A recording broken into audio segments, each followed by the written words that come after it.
ସାଙ୍ଗମାନେ ଆଜି ବହୁତ ଦିନ ପରେ ଆଜି ଆମ ସାମ୍ନାରେ ଏତେ ସାରା ଆଇଟମ ଥୁଆ ହେଇଛି।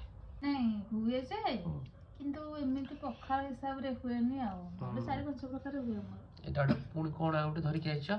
ଏଟା ପାଗ ପାଣି ହବ ଲଙ୍କା ଲେମ୍ବୁ ଲୁଣ କାକୁଡି ଲଙ୍କା ଧନିଆ। ତମେ ତ ଖାଇବନି ରାଗ ଅଛି ମନ୍ଥି ଦଉଛି ଟିକେ ଅଧିକ ଲଙ୍କା।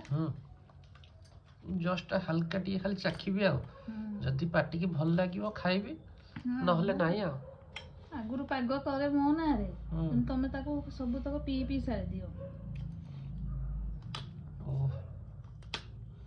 ଆହୁରି ପୁଣି ଗୋଟେ ସାଇଡରେ ଆଣିକି ଥୋଇଛ। ଏଟା ଆଳୁ ସିଝା ସାରୁ ସିଝା। ଏଟା ଆଳୁ ସିଝାଟା ଭାତରେ ସିଝେଇଥିଲି ତ ଏମିତି ପିଟିକି ହେଇଯାଇଛି। କି ବାସ୍ନା ରେଡି ପୁରା। ତମର ପଖାଳକୁ ମୋର ଏପଟେ ଗରମ ଗରମ। ବହୁତ ଦିନ ମାନେ ପଖାଳ ଖାଇଛେ ଏଇ ସମୟରେ କେବେ ଖାଏନି। ଯଦି ଖାଏ ସକାଳୁ ସକାଳୁ ନହେଲେ କେତେବେଳେ କେମିତି। ତମେ କାହିଁ କଣ ଖାଅ? ତମେ ଦିନକୁ 6 ଥର ପଖାଳ ଖାଅ କିନ୍ତୁ ଜମା ଖାଅନି। ମୁଁ ନା ମିଛ କଥା କହୁଛ। ଟିକେ ବଡ ଖଣ୍ଡେ ପିଆଜ ନେଇ ଖା। ଭାଙ୍ଗି ଯାଇଛି ପରା।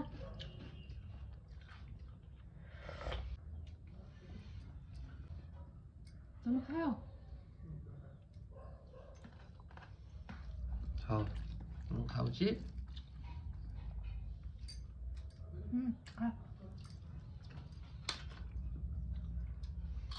ହଉ ତମ ଖାଇବା ଦେଖିକି ଆରେ ମୋର ପାଟିରୁ ବି ଡାଳ ବାହାରିଲାଣି।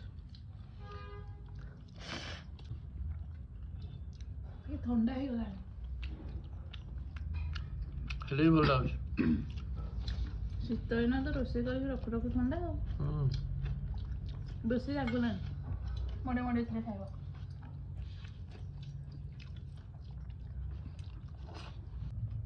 ଚିପ୍ସ ତମର ଅଧା ମୋର ଅଧା।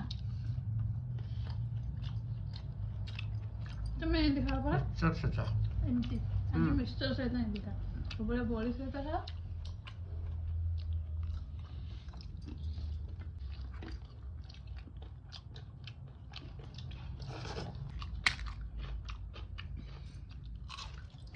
ଓ ବହି ଗୁଣ୍ଡ ଏତେ ଜାତୀୟ ସାଧା ଆଇଟମ ଥିଲେ ଆଇଁଷ କଣ ଦରକାର ଟିକେ କହିଲ? ଆଇଁଷକୁ କିଏ ପଚାରେ? ଆଇଁଷଟା ଗୋଟେ ଟକ ବୋଉ କହନ୍ତି ଟକ। ସାଧାଟା କିନ୍ତୁ ଆକ୍ଚୁଆଲି ମାନେ ପେଟ ଶାନ୍ତି ଆଉ ପେଟ ବି ପୁରିବ।